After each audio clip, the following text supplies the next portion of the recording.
कह रहे हैं, सुनते हैं। इस पावन श्री राम कथा के कथाव्यास आचार्य शांतनु जी महाराज, मंच पर विराजमान हमारे सभी पूज्य संतजन, कालीबाड़ी के श्री महंत रविंद्र दास जी महाराज,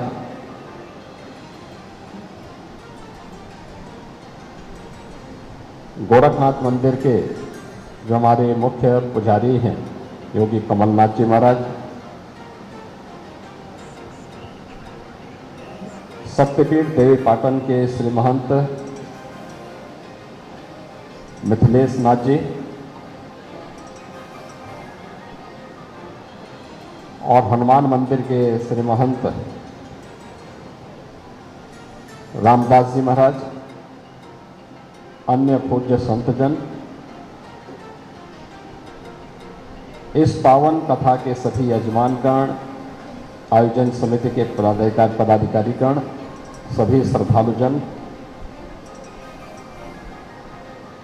सबसे पहले मैं आप सभी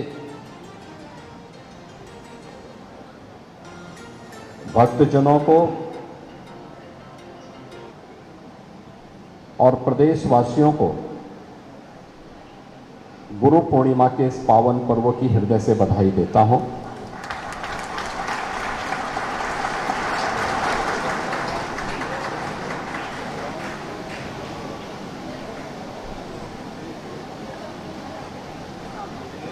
पूरी दुनिया भारत के पर्व और त्योहारों को देख करके कौतूहल और आश्चर्य की निगाहों से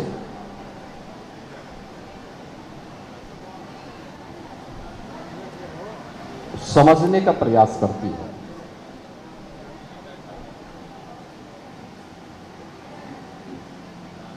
उसकी जिज्ञासा इस बात को लेकर के कि ये पर्व और त्योहारों की परंपरा कितनी पुरानी है, इसके पीछे का भाव क्या है। हमारे सनातन धर्म की परंपरा ने आषाढ़ पूर्णिमा की ये तिथि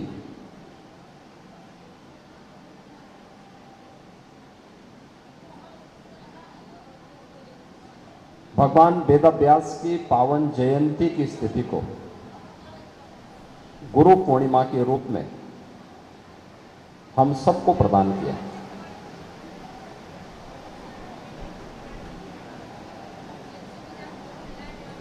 क्योंकि भारत के वैदिक परंपरा को, पौराणिक परंपरा को जनसामान्य के लिए सर्वसुलभ करने के लिए जिस ऋषि का सबसे बड़ा योगदान रहा है वह भगवान वेदव्यास हैं, कृष्ण द्वैपायन व्यास। आज से 5000 वर्ष पहले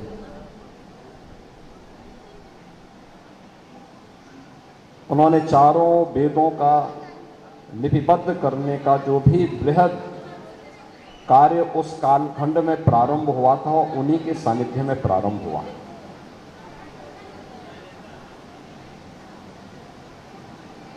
पुराणों की रचना की शैली और पुराणों का रचना का कालखंड का शुभारंभ भी वही है। वो कालांतर में अगले 3000 वर्षों तक ये कार्य चलता रहा।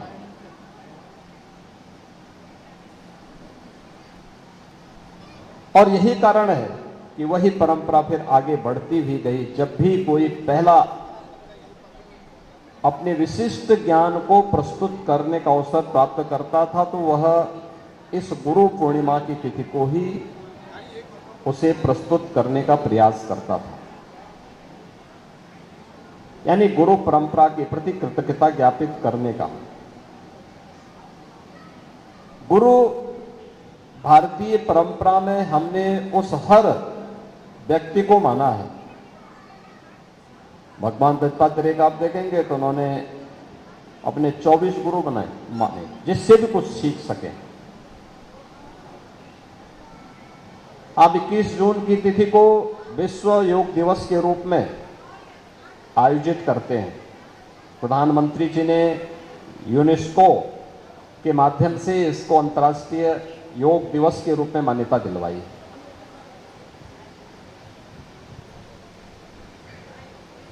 आसन के बारे में जब आप देखते होंगे, योग की विभिन्न क्रियाओं के बारे में आप देखते होंगे, वह किसी न किसी विशिष्ट आकृति पर निर्भर करता है।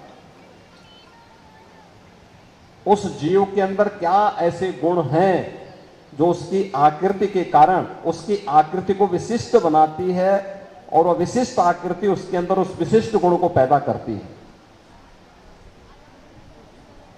एक आसन हो जाता है। अनेक आसन हम लोग करते हैं। उन आसनों में भी हम लोग अलग अलग जीव जंतु के अंदर के उन सभी विशिष्ट गुणों को ध्यान में रख करके उसको करते हैं। हमारी ऋषि परंपरा ने उन सबको भी अपने अनुसंधान के माध्यम से आने वाली पीढ़ी के लिए प्रस्तुत किया। यानी नवाचार में भी, अनुसंधान में भी और उसको संरक्षित करके ज्ञान की उस परंपरा को आने वाली पीढ़ी के लिए धरोहर के रूप में प्रस्तुत करना है। श्रवण परंपरा से उसको लिपिबद्ध रूप से आने वाली पीढ़ी को हम दे सकें, आज इस पर कार्य जिस बड़े पैमाने पे हो रहा है। पिछले दिनों प्रधानमंत्री मोदी जी ने देशवासियों का आह्वान किया कि अपने इस पौराणिक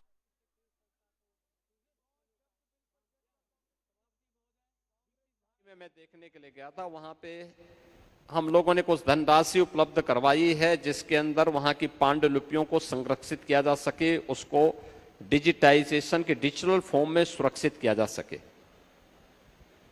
उसी कार्य को देखने के लिए मैं गया था, कैसे चल रहा है। बहुत अच्छे ढंग से वहां पे लोग लगे हुए हैं, उसके एक्सपर्ट लगे हुए हैं।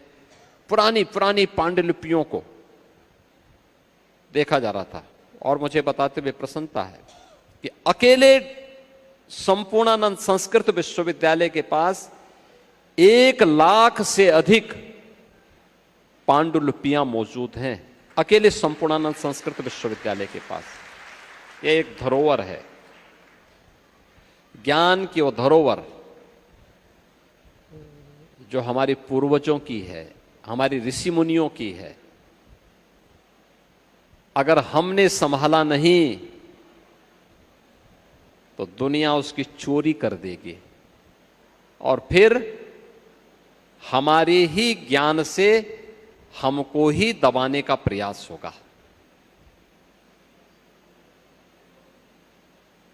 ये जो आयोजन है, ये आयोजन के पीछे का उद्देश्य भी यही है और इससे ज्यादा क्या हो सकता है कि हर उस विशिष्ट घटना को किसी न किसी पर्व और त्योहार के रूप में संपूर्ण सनातन धर्मावलंबी व किसी जाति का हो, किसी संप्रदाय का हो, किसी मत और मत को मानने वाला हो, अगर वह भारत के अंदर जन्मा हुआ पंथ और संप्रदाय है, वे सभी बिना किसी भेदभाव के, बिना किसी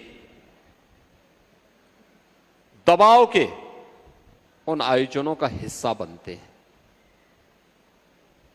कोई भी पर्व और त्योहार आप देखेंगे, आप मकर संक्रांति में जाइए,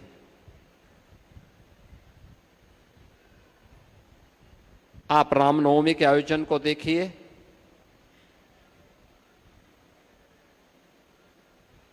आप दोनों नवरात्रि के आयोजन को देखें, आप सावन के महीने में पड़ने वाली शिवरात्रि हो या फिर बड़ी हमारी शिवरात्रि पड़ती है तब, श्री कृष्ण जन्माष्टमी का आयोजन हो,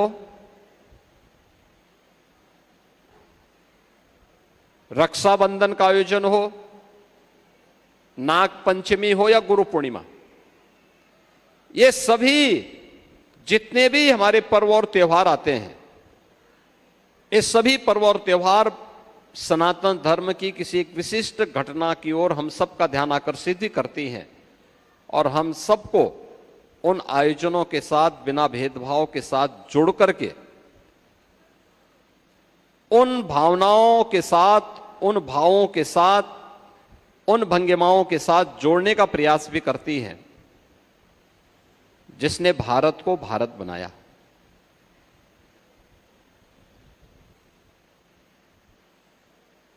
यह देश 1947 में आजाद हुआ, यह सच है। लेकिन यह कहना कि ब्रिटिशर ने भारत को भारत बनाया, इससे ज्यादा अपमान भारत का दूसरा नहीं हो सकता। भारत हजारों वर्षों से, सृष्टि के आदिकाल से भारत भारत है। एक राष्ट्र के रूप में भारत अपनी यात्रा को प्रारंभ से ही लेकर के चला है। हमारे यहां जातियां अलग अलग रही होंगी, उपासना पद्धतियां अलग अलग रही होंगी, रहन सहन, खान पान, वेशभूषा अलग अलग रही होंगी, लेकिन उत्तर से लेकर दक्षिण तक, पूरब से पश्चिम तक पूरा देश एक भाव और भंगिमा के साथ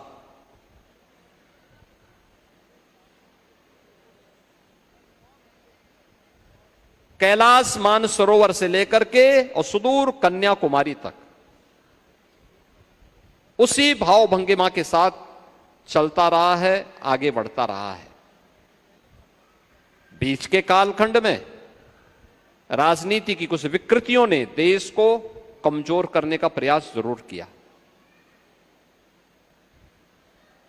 कुछ क्षेत्रीयता के मुद्दे उठाने के प्रयास हुए, समय समय पर जातीयता के मुद्दे खड़े करने के प्रयास होते हैं।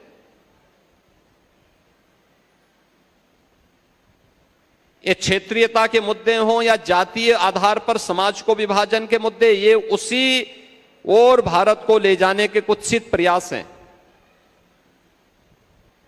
जिनसे उभर करके ये देश अपनी आजादी की लड़ाई लड़ा था और अंततः स्वतंत्र हुआ था। जिस स्वाधीनता का जो भोग कर रहे हैं हम, इसलिए कर पा रहे हैं क्योंकि हमने जातीयता और क्षेत्रीयता से ऊपर उठ करके एक भारत श्रेष्ठ भारत के रूप में काम किया। उस भाव के साथ जब भारत के स्वाधीनता संग्राम सेनानियों ने सोचना प्रारंभ किया, तब इस रूप में भारत हम सबको देखने को मिल रहा है। हम अक्सर सोचते हैं, जब भी कैलाश मानसरोवर की यात्रा करने के लिए कोई श्रद्धालु जाता है, हम उनसे बातचीत करते, मैं उनसे पूछता हूं क्या वहां देखने को मिला ऐसा। और जो भी जाता है वहां के अद्भुत सौंदर्य से, वहां की अद्भुत आध्यात्मिक ऊर्जा से अभिभूत होकर के आता है। और भारत की ये सीमा को भी बताता है कि भारत कहां से कहां तक फैला था। उत्तर में शिव हैं और सुदूर दक्षिण में, जिसे आप कन्याकुमारी कह रहे हैं, वह सती के रूप में साक्षात पार्वती के दर्शन हमें वहां होते हैं। यानी शिव का बृहद परिवार ही भारत है। भगवान शिव का यह बृहद परिवार का ही हिस्सा भारत है। और अगर भारत एक नहीं होता, अगर भारत एक नहीं होता तो क्या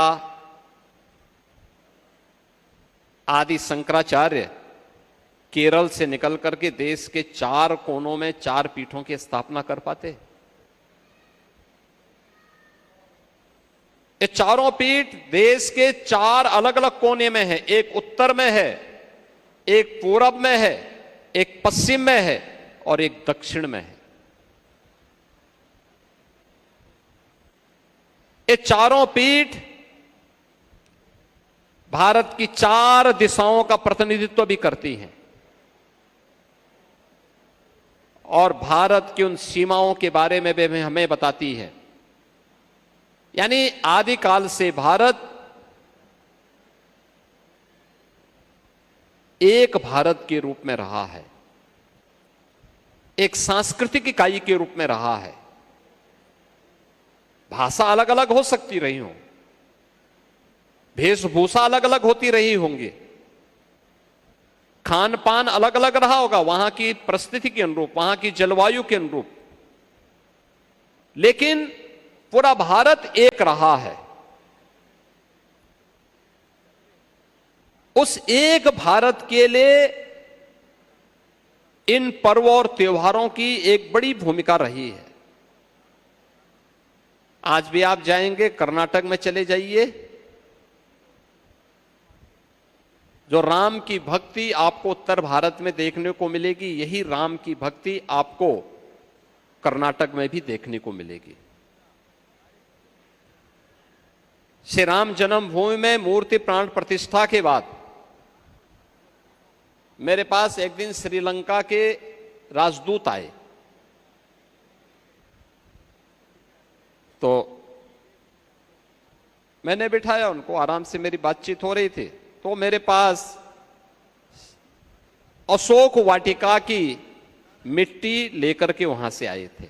उन्होंने कहा ये अशोक वाटिका की मिट्टी है, मां जानकी वहां रही थी, और आज अयोध्या में यानी राम मंदिर के प्राण प्रतिष्ठा कार्यक्रम से श्रीलंका विभूत है। वो इस बात पर गौरव की अनुभूति कर रहा था कि देखिए प्रभु राम का भव्य मंदिर अयोध्या में फिर से बनकर के तैयार हो गया है, और उसके लिए वह अशोक वाटिका की मिट्टी लेकर के आ रहे हैं। ऐसे ही देश के अंदर हमें देख रहा था कि अलग अलग नदियों का जल, अलग अलग प्रदेशों की मिट्टी, और दुनिया के अंदर से भी वह हर देश जो भारत का शुभचिंतक है, वह भारत के प्रति अपनी शुभकामनाएं भेज रहा था। याद रखना, भारत की यात्रा भारत को अपने बल पर आगे बढ़ानी पड़ेगी। व्यक्ति हो या समाज, उसका अपना अस्तित्व तब है जब उसका देश का अस्तित्व है। हम हर उस आयोजन के साथ जुड़ते हैं जो सनातन धर्म के किसी विशिष्ट घटना के साथ जुड़े हुए हैं, और ये विशिष्ट घटनाएं हम सबको इस बात का एहसास कराती हैं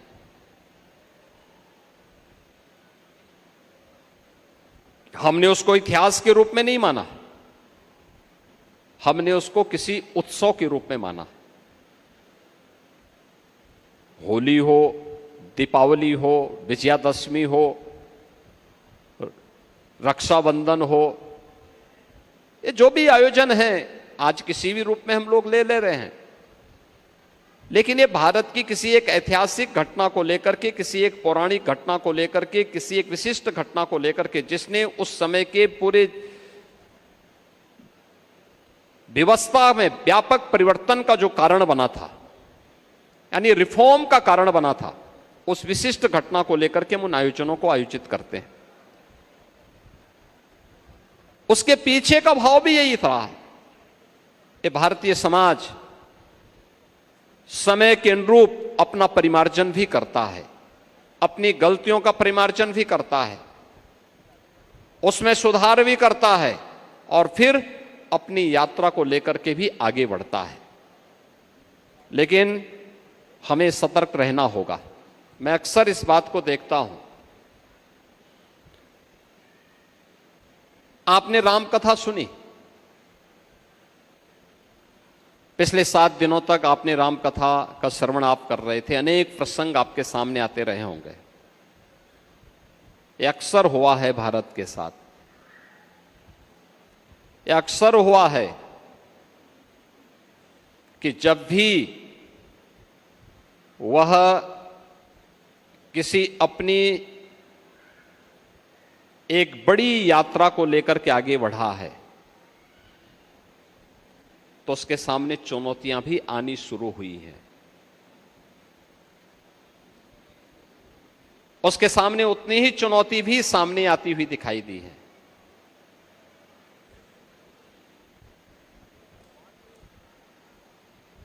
भगवान राम का राज तिलक होना था, लेकिन परिवार में ही फूट डाल करके राज तिलक की बजाय उनको वनवास कर दिया गया। फिर 14 वर्ष के वनवास के बाद आए,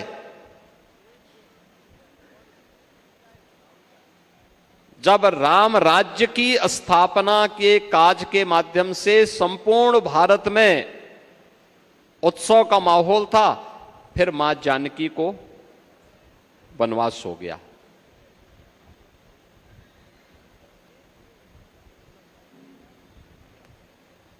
महाभारत में भी इस प्रकार के दृश्य आप देखते होंगे। इंद्रप्रस्थ जब अपने वैभवशाली परंपरा को लेकर के आगे बढ़ रही थी, तो महाभारत का शंखनाद हो गया। याद करिए उस कालखंड को भी जब ये भारत का स्वर्ण युग कहा जाता था। चंद्रगुप्त मौर्य और चाणक्य की जोड़ी ने भारत को दुनिया के सबसे वैभवशाली राष्ट्रों में से एक बना करके,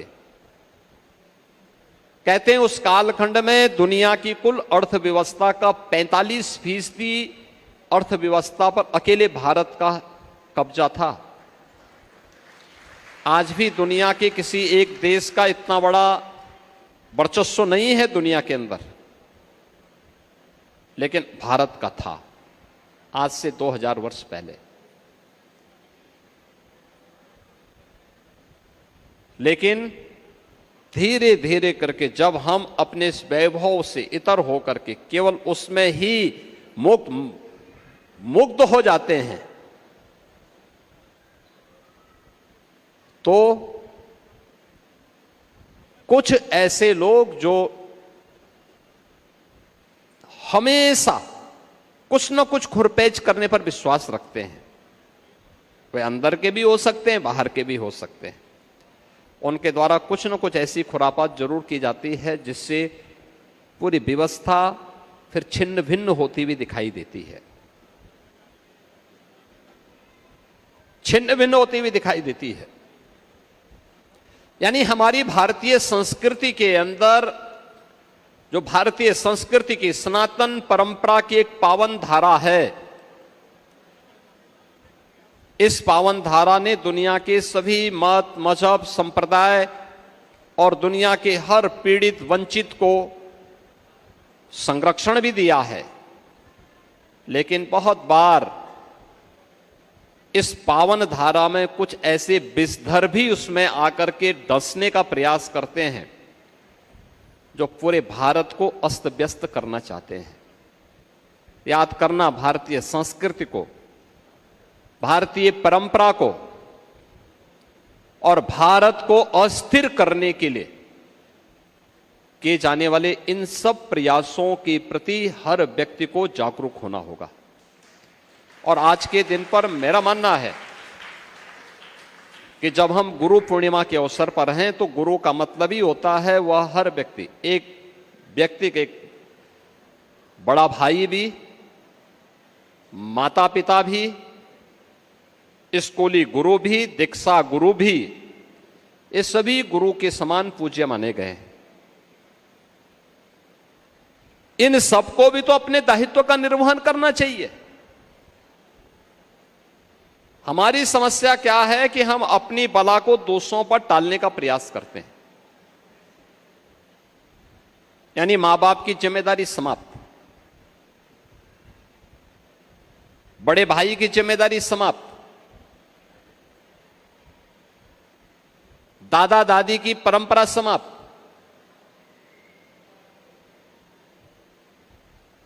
हर कार्य को हमें मानते हैं कि स्कूली शिक्षक ही सब कुछ करे। परिणाम क्या है? आपने यहां 7 दिनों के इस राम कथा के इस पावन आयोजन के अवसर पर कथा व्यास जी के श्रीमुख से उन बातों को सुनने का प्रयास भी किया होगा। नहीं सुना है तो सुनने का प्रयास करना चाहिए। एक परिवार में 5 लोग हैं, 5 लोग मिलकर के आधा घंटा 1 घंटा बैठ करके चर्चा नहीं करते, अच्छी बातों पे चर्चा नहीं करते, अपने स्वयं के सुख दुख की चर्चा भले ही कर देते होंगे, अपने स्वयं के सुविधा की चर्चा जरूर करते होंगे, लेकिन क्या कभी एक सकारात्मक भाव के साथ तनाव मुक्त होकर के अच्छा करने के लिए कुछ कभी सोचने का प्रयास हुआ?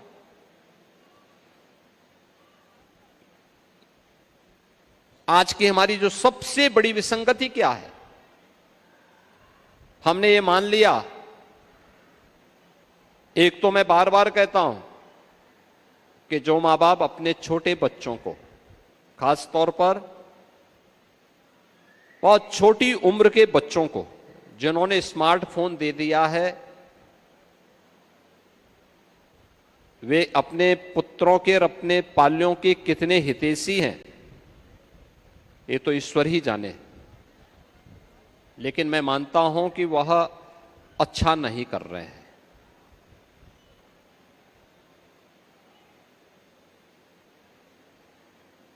आपका पुत्र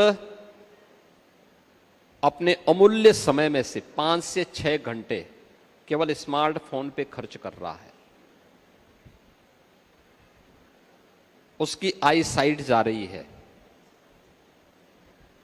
उसकी सोचने की सामर्थ्य समाप्त हो रही है, वह डिप्रेशन का शिकार हो रहा है। अनेक घटनाएं ऐसे सामने आ रही हैं जिसमें कुछ ऐसे कार्यक्रमों को देख करके युवा ऐसे आत्मघाती कदम उठा दे रहे हैं जो किसी भी सभ्य सोसाइटी को शोभा नहीं देती है और जिसको कोई भी मां बाप स्वीकार नहीं करता। उनको पीड़ा होती है, लेकिन उनके हाथ से बात निकल चुकी होती है। कारण है हम अपनी समस्याओं पे ज्यादा व्यस्त हो गए हैं। और याद रखना, जीवन में अगर आप समाधान पर विश्वास करेंगे तो आपको रास्ते मिल जाएंगे। जीवन में रास्ता बनाना हो तो समाधान पर चर्चा करिए, लेकिन जब समस्याओं में उलझे रहेंगे तो वह आपके लिए उतनी ही बाधा भी खड़ा कर देगा। समस्याएं हमेशा जीवन में बाधाएं खड़ी करती है और समाधान के बारे में सोचने पर अपने आप रास्ते निकलते हैं और हम उस रास्ते को निकालने का प्रयास करें मिल बैठ करके। परिवार के अंदर समस्या का समाधान का रास्ता हमने निकाला, कुछ देर प्रयास करना चाहिए। अपने बच्चे को समझाइए, अगर वह 5 घंटे स्मार्टफोन पे चिपका हुआ है, या आप भी स्वयं पहले अपने आप से शुरुआत करिए। अगर 5 घंटे आप स्मार्टफोन में पड़े हुए हैं तो पहले आप प्रयास करिए कि एक दिन सप्ताह में ऐसा तो हो जिस दिन आप अपने स्मार्टफोन का इस्तेमाल न कर रहे हो। कोई एक दिन निकाल तो दो। तो मैं देखता हूं बहुत सारे लोग, ये तो कठिन होता है कि बहुत सारे लोग सप्ताह में एक दिन मौन व्रत धारण करते हैं, बहुत सारे लोग करते हैं, लेकिन एक सामान्य उसमें कठिन होता है, कठिन होता है। लेकिन स्मार्टफोन से तो एक प्रयास करिए कि भाई ठीक है, अगर हम 5 घंटे इस्तेमाल कर रहे हैं तो पहले 4 घंटे में लाएंगे, फिर 3 घंटे में लेके आएंगे, फिर 2 घंटे में लेके आएंगे, फिर बहुत आवश्यक होगा तो उसको घटाते घटाते आधे घंटे में लाना, फिर सप्ताह में एक दिन पूरी तरह बंद रहेगा। ऐसा नहीं कि स्मार्टफोन नहीं था तो दुनिया नहीं चलती थी, तब भी दुनिया चलती थी, तब भी दुनिया चलती थी और तब ज्यादा स्वस्थ थी, तब डिप्रेशन नहीं था, इतना तनाव नहीं था, द्वंद नहीं था। अगर आपको लगता है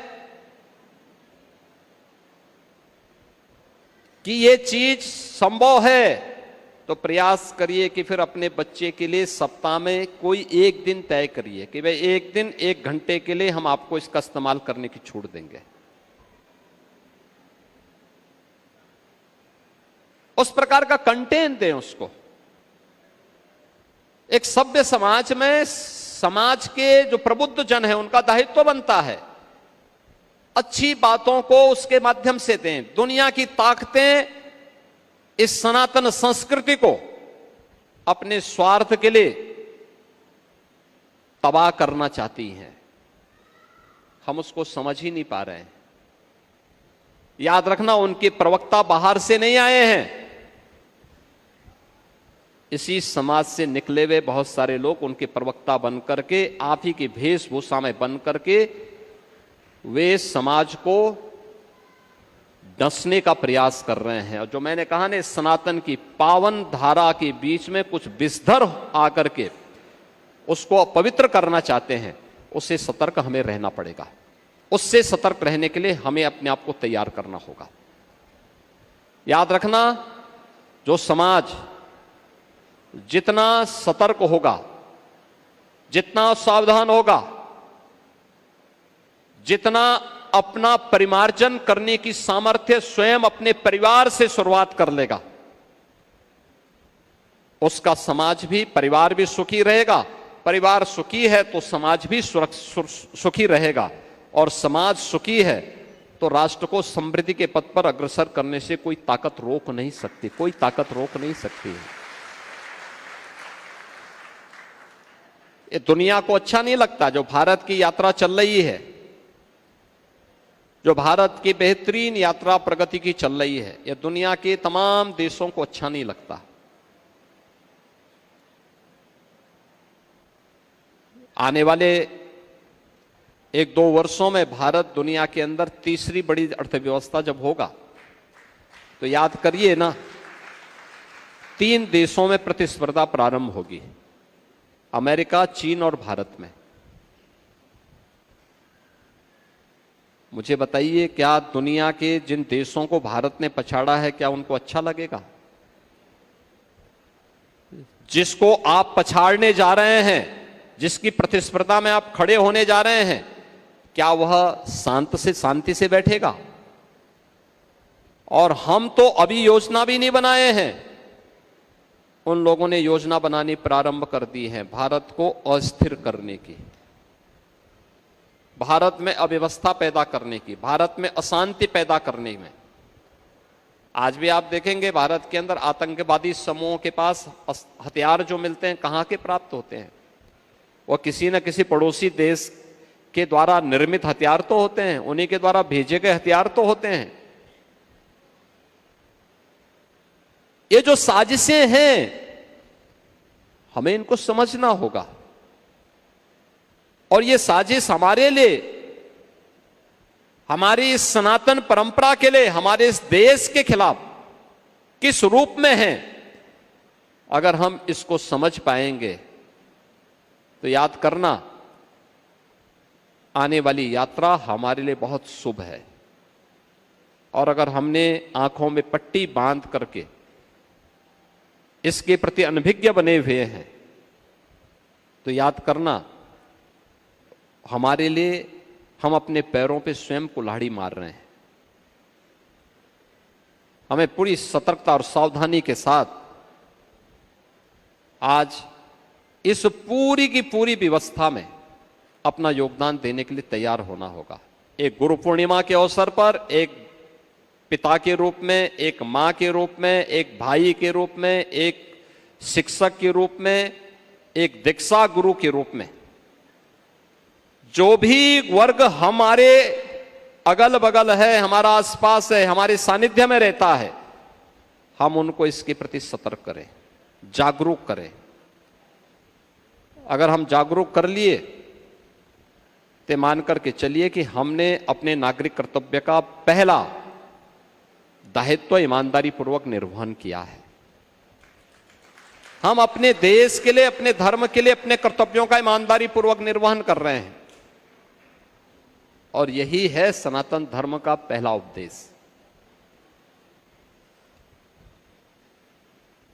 यही है हमारी अपनी संस्कृति के प्रति कृतज्ञता ज्ञापित करने का एक उदाहरण। कृते च प्रति कर्तव्यम एष धर्म सनातन। सनातन धर्म का यही एक पहला कर्तव्य है।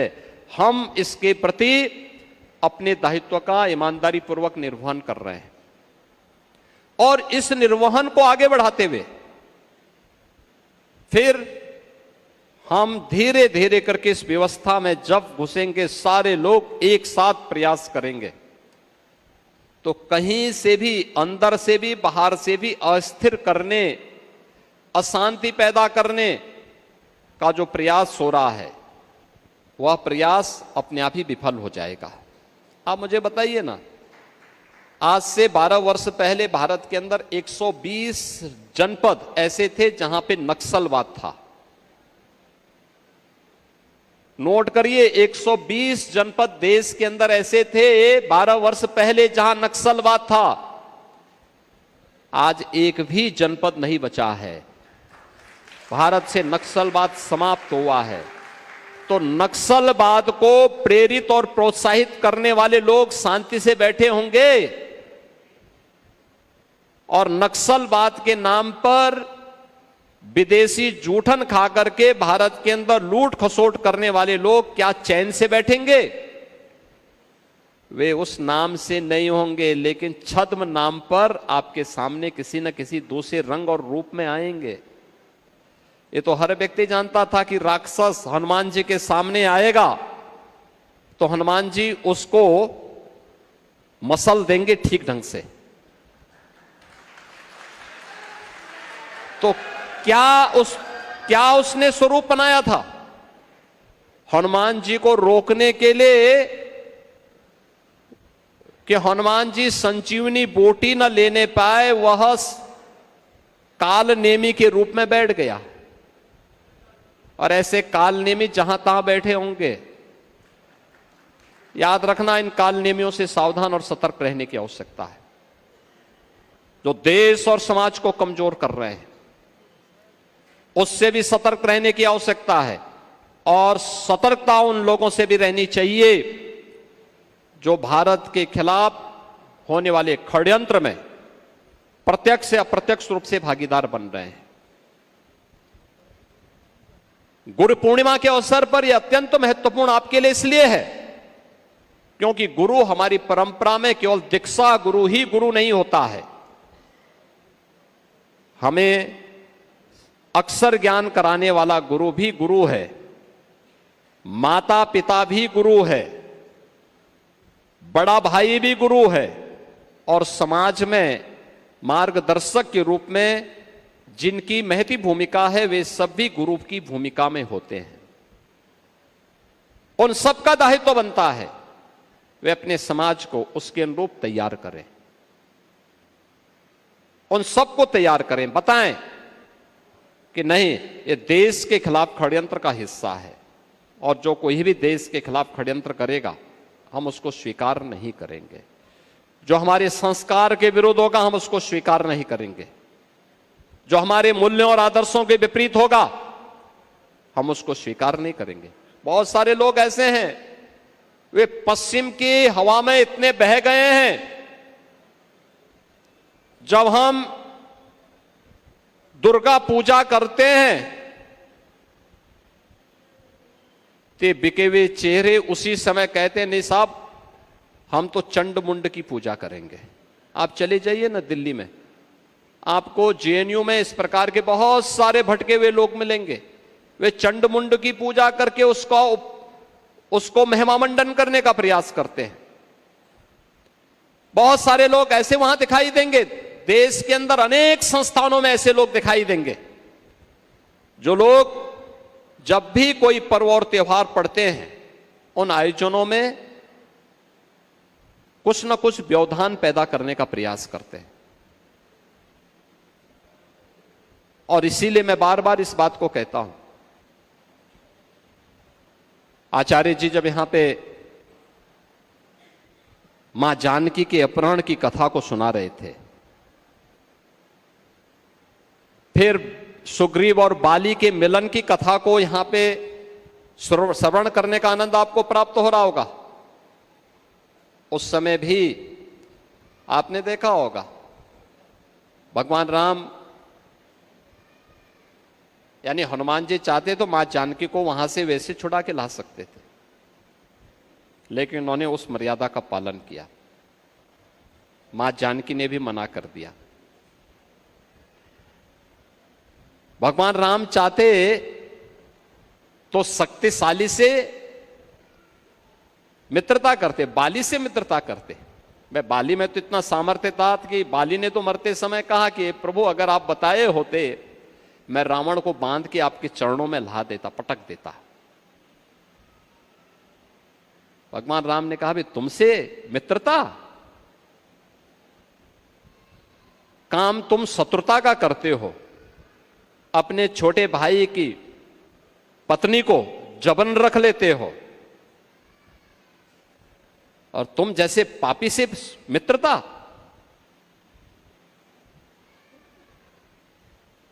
देखिए उदाहरण है आज के समाज के लिए, घटना हजारों वर्ष पुरानी है, लेकिन मित्रता किससे? सुग्रीव से, जो स्वयं पीड़ित है। और उसकी मदद तब जब उसकी मदद भगवान पहले स्वयं करते हैं, तब उससे मदद भी लेते हैं। आप सोचो, रावण हो या बाली, दोनों ने मातृशक्ति का अपमान किया, बदले में क्या मिला? मौत।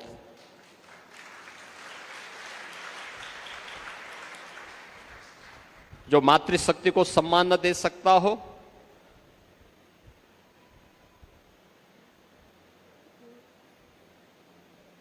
जो मातृभूमि को सम्मान न दे सकता हो,